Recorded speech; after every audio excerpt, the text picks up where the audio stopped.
Coming in hot, hot, hot, Lisa shares her financial tips and strategies to build wealth, have fun with finances, and be debt-free without having a restrictive budget.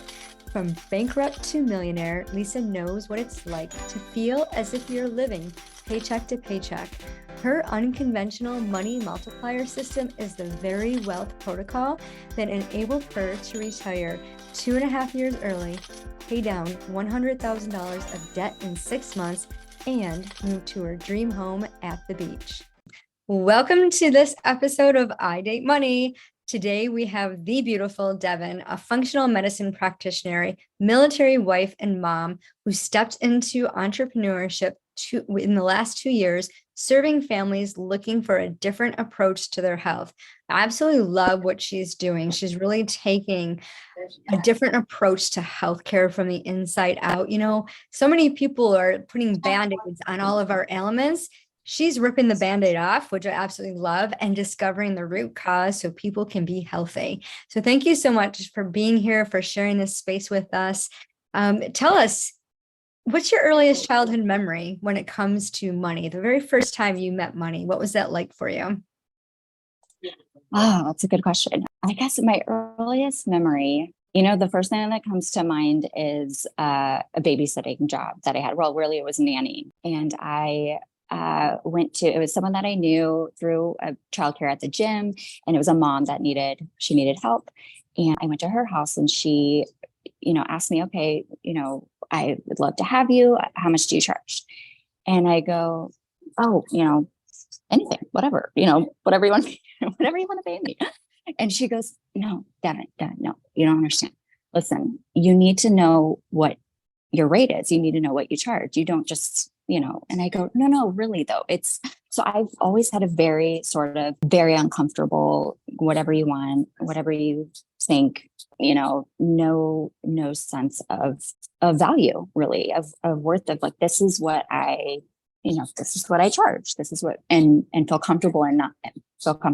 I just did not have that. And, and I can laugh about it now, but it was a struggle. It was a big struggle. Obviously growing up and getting older, because you really have to have a strong mindset around what you charge, what you put value in. And Absolutely. And knowing what that value is and being confident to charge. And did you come up with a value after called you out on it? Well, I just sort of, it just sort of hit me of like, oh, I didn't realize how much I was in that mindset of just sort of, oh, whatever you want. I'm really uncomfortable asking, really uncomfortable. My thought was I'm taking from somebody, and I never wanted to take from them. Right. I felt like I was, and I realized, no, this is an exchange. It's a service. It's a value. I'm happy, if I think of in my perspective, I'm happy to pay for something that I get really good value from. Exactly. Yeah. And you're talking about taking care of their children, their most prized, asset, right? We want someone to take care of our family. We want to be sure that they're in good hands and somebody that we trust. So yeah, they're willing to pay top dollar. I remember my first babysitting job, I got $1 an hour. And I remember I babysat full time in the summers when I was 11 years old for the little boy across the street who was 3 years old. And one time his dad came home 15 minutes early and docked me 25 cents. And I was really upset. And I was like, I am never going to dock a babysitter. I'm going to overpay them. I always rounded up when my kids are little. I had babysitters. It's like, I paid them top dollar and I was always rounded up, never, ever shorted them. It just was instilled in my mind, knowing what the of our service. So where did this come from, this fear? It's almost like you imagine money is a person and you're almost shying away from money, saying, no, I don't want money. No, I'll do it for free.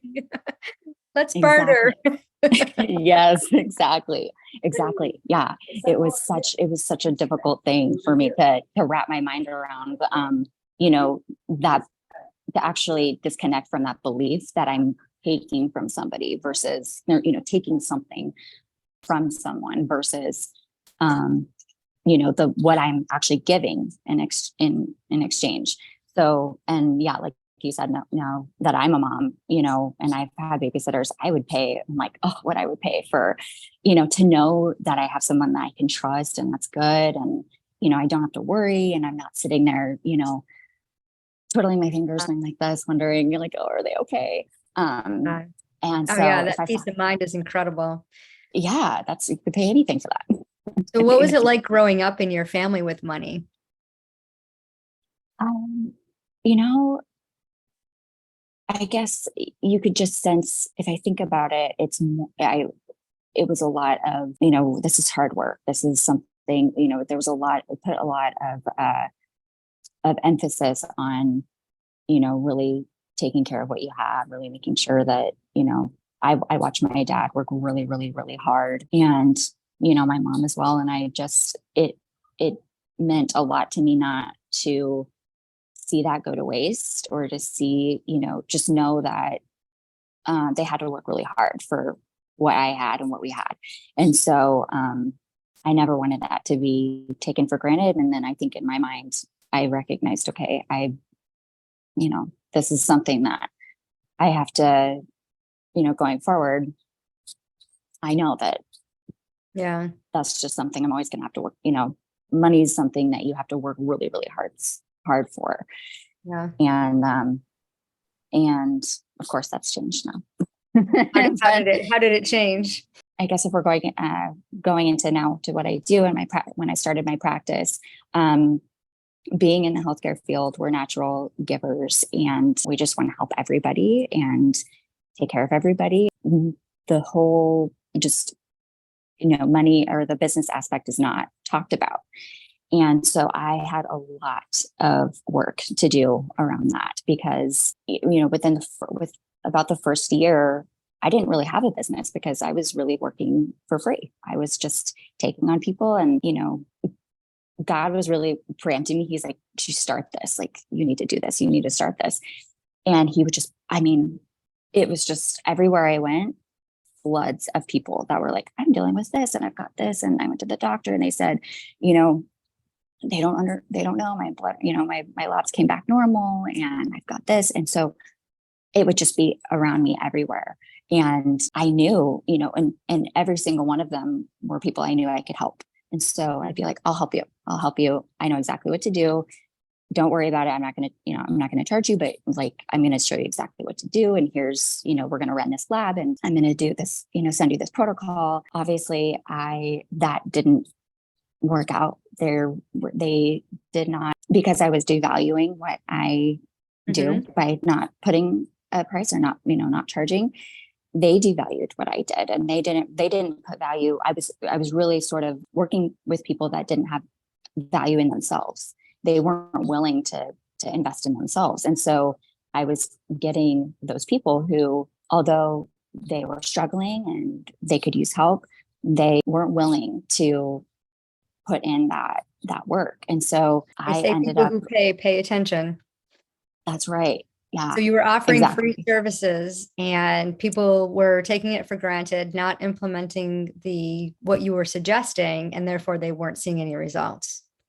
Right. Exactly. So when did the light bulb go off for you when you realized, wait a minute, I need to stop? Like, I'm not really helping, because was the thought that you were helping, but then when you realized after all these freebie seekers weren't implementing the tools that you'd given them to get healthy, and you knew it worked, you knew you had this amazing technique. What was that one? Tell us about that light bulb moment that you had. What were you feeling? It was actually when I finally decided to invest in a business coach, because I knew that I could only DIY for so long and take so many webinar classes and do all the freebie things myself before actually investing in someone that could really help. And when I did that, so many light bulbs went off, because she goes, Devon, she goes, what you're doing, she's like, listen, I don't want this to sound really harsh, but what you're doing is really rude. And I go, what? What? I'm being rude? Are you kidding? And she goes, yeah. She goes, you have a story and you have spent the last decade acquiring all of this knowledge that can really help people and really help somebody. And you are not giving it. You're withholding it from people. and you're devaluing it for them. You're putting this something that could really help them, and you're showing them that it's not worth it. It's not worth, they can, take it or leave it.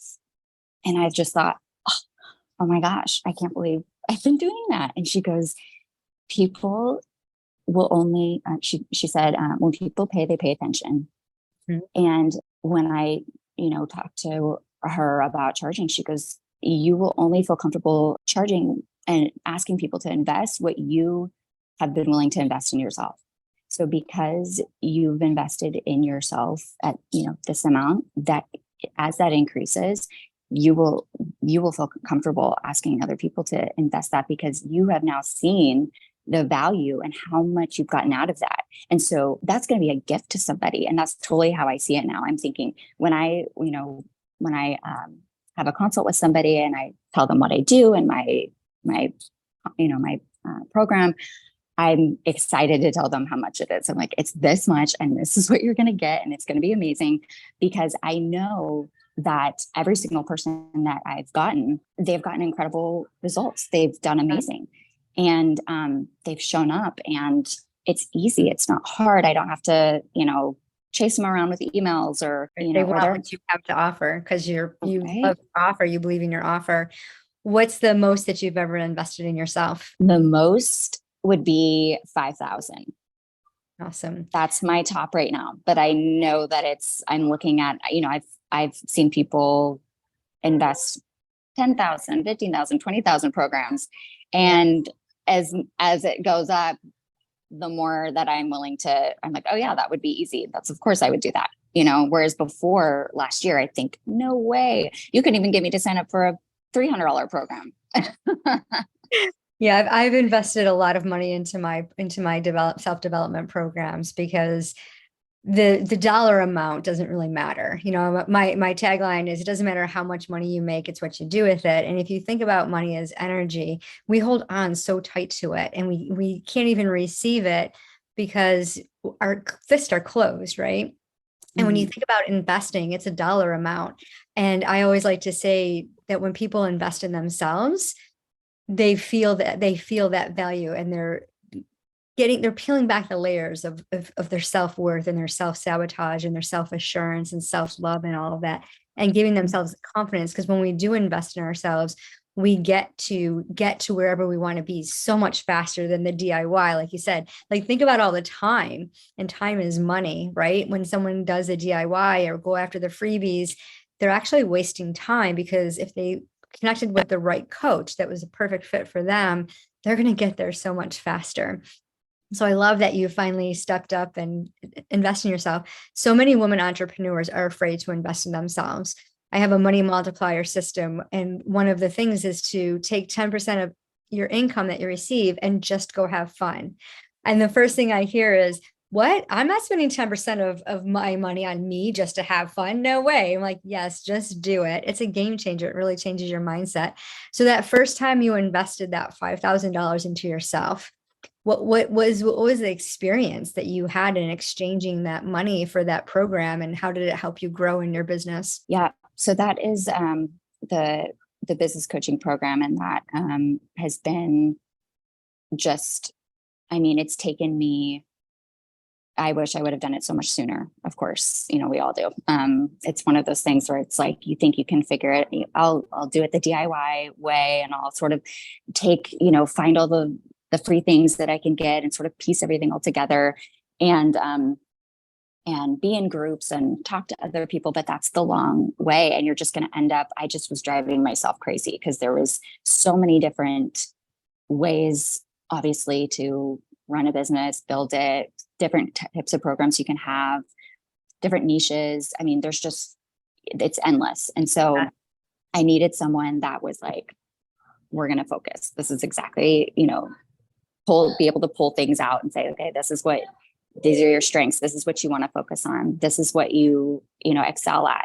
And just sort of nail that down so that I could ramp up and actually open my, as I say, open for business time, which I had off for, for that for that, especially for that first year, because I was just busy trying to piece it all together. So investing in that was huge, because it took, what would have taken me probably another 5 years to figure out, I figured out in a couple months. And So I much ended up, right. It's so much nicer. And I made so much more. I saved so much time. And she was able to reflect that back to me. She goes, how does that work with your clients? And I'm like, oh yeah, it's the same thing. If they invest in a program with somebody, who does what I do versus somebody who, just takes a by appointment basis or something that's just sort of a one-off thing. If you are really, if you're investing in yourself and you're really, ready to make that shift, to make that change, you will. And it'll save you years and years and years and thousands, of money. I'm just thinking of how much people spend on their health and healthcare, and things that they lose out on too. And in any area, I mean, the three main areas are wealth, health, and relationships, right? And people will go after all these freebies trying to figure it out, and they spend so much time and the pain too, because they're going through the emotional part of it, right? And then they're like, oh, I just can't figure this out. And then that scary part of, well, okay, here's somebody who might be able to help, but is it really going to work for me? Right? There's that doubt that sets in. Our thoughts are so powerful. But then when you actually do it, and if you went back, so once you do make that initial investment, right? Or even subsequent investments, because coaches need coaches. Like me, we need that ongoing support. And there's so many different layers for us to learn and to reflect and refine on our businesses and do it more efficiently, and thinking about like the back end of our business, all the things that that need to be developed in there to sustain systems so that we can multiply our money. And when you think about it, if you can go back and add up all the time and equivalent that to money, what would be the dollar amount that you wasted going after freebies to get to where you want? And like you said, if you've been doing this for 4 or 5 years, trying to figure it out on your own, and you're frustrating, or maybe you hired a coach and then you didn't implement their tools, you were like, no, I want an easier way out. You have like that resistance, right? And you do finally get it, and you invest in yourself, and you start charging, and the clients start rolling in, and then all of a sudden you're making your 6-7 figures or whatever your goal is. That could have been done like 2 or 3 years later, right? And it's just like, okay, I just lost all this money because of my stubbornness. So if we can help people, whoever's listening out there, especially you startups, think about this, okay? If you invest in yourself, your clients will invest in you. If you choose not to invest in yourself, how do you expect your clients to invest in you? So that's the overall message here. So I love that you finally realized that.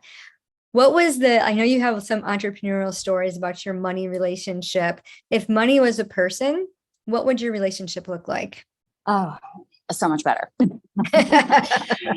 So much better. We are in a happy marriage. I love that.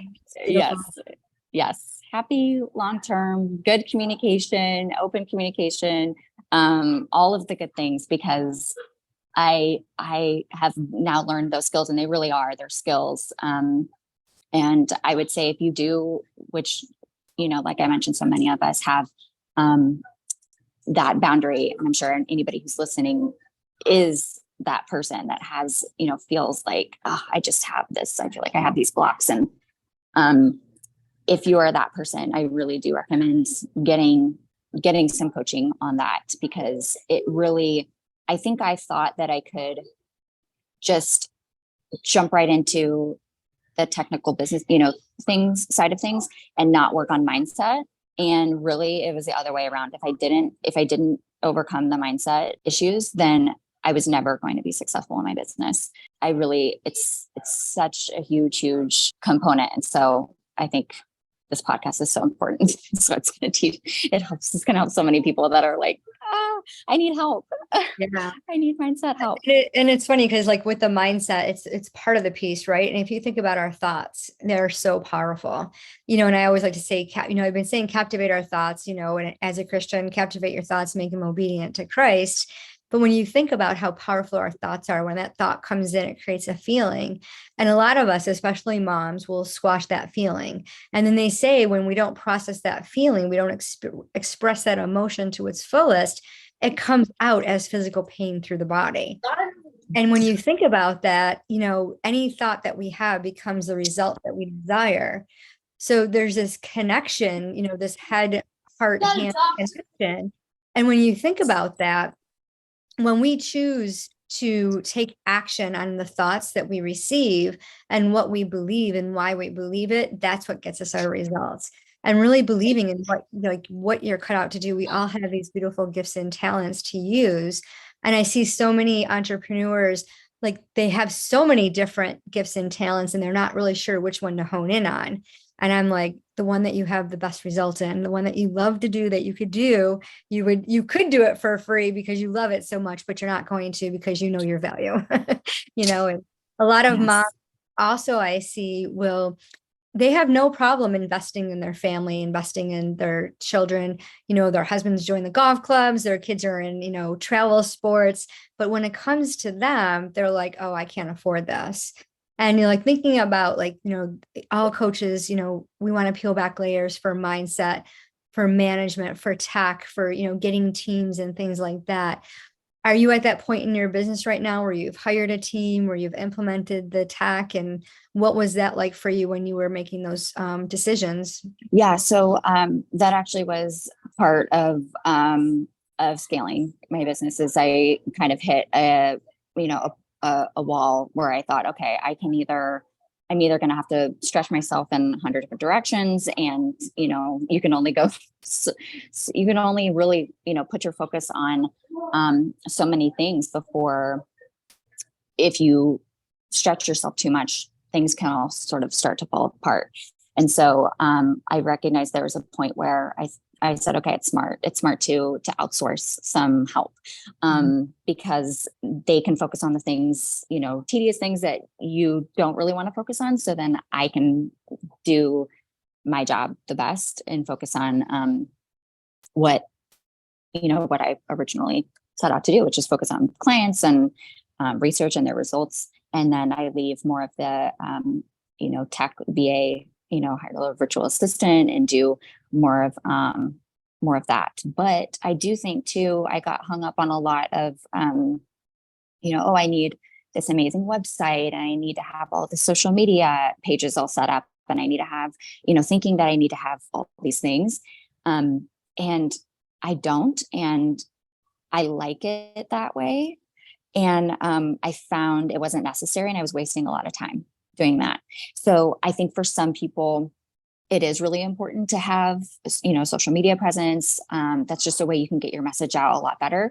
But for me, I kind of went in a different route. I'm more sort of, I teach a lot of workshops. I teach a lot of in-person workshops. I do a lot of even virtual, webinars and things like that. And I like connecting with people more on a personal level versus just spending all my time, posting, creating content and stuff like that for social media pages. So streamlining it, what you feel best at, because time is money. You had mentioned in a DM that we had shared about your money mindset lessons. I know you referred to them a couple minutes ago, so I'd like to just kind of circle back to that.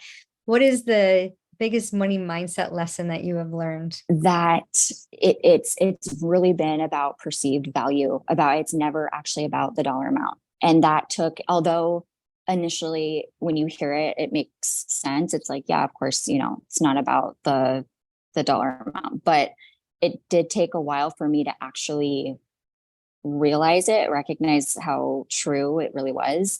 And how people, they perceive what they perceive as valuable to them. It doesn't matter what that value is, or what that price is. And that, it also, when you undercharge or when you're giving things away for free, like I was in the beginning, how that is really taking from people, because they do, they value, investing in themselves in that way. And it's that's actually helping them and getting them those better results. Just like how I've found out personally for myself. And so now I see, money just so differently. And there's one, it's such a random example, but there was, I was shopping with my kids, and I went there specifically to get like a nice work shirt. You know how it's nice how we can have, like, you have no idea if I have slippers on right now. Or if you're wearing pants. Yeah. Right. But I'm like, I got to get some nice like work shirts, especially because this is what people see when I'm on calls. And so I go in and I found these amazing, good denim jeans that are regularly probably $250 on sale for the same price. I didn't even recognize this till after, but I thought this is so interesting. It was the same price as this shirt that I thought, that's ridiculous. It was like $90. The pants were on sale for $90 and the shirt was $90. I thought it was completely crazy that the shirt was $90, but it was like instantly like, I need these pants. They're $90. They're on sale. These are regularly, $200. So of course they're the same price, but what I perceived as valuable, that those pants, oh, well, these are regularly this, so I'm really saving this much. But really, I thought I just thought it was just so funny, just tying everything back in, because I go, it's it's perception. It's your perception and what you perceive as valuable to you. It's just mind blowing how our brains work, and how, how our own perception of, or our own money stories, things that we've had held up in the past, how that we're circle back and kind of move forward with you if you don't change them. So I'm happy that I've overcome those things, because it's good to teach my children too, as well, that I, teach them the value and what they, their value, their little piggy banks, their money. What would you like to, is this what you would like to buy? Because once you buy that, then it's gone. Then that, what you have is gone. And they just watching their little wheels turn of like, oh, I didn't know, how it works. Anyways, yeah. I just think that's mine. Yeah. I always like to say, like, we exchange our cash for an object or a service. So you're either getting a product or a service. So it's that exchange. And a lot of people say, well, money is energy. And I'm not fully wrapped my head around that concept yet. So I know the reciprocal energy of giving and receiving. I know the more you give, the more you receive. And, we can give our time, we can give our money, we can give our talents. And they all work together when you think about it.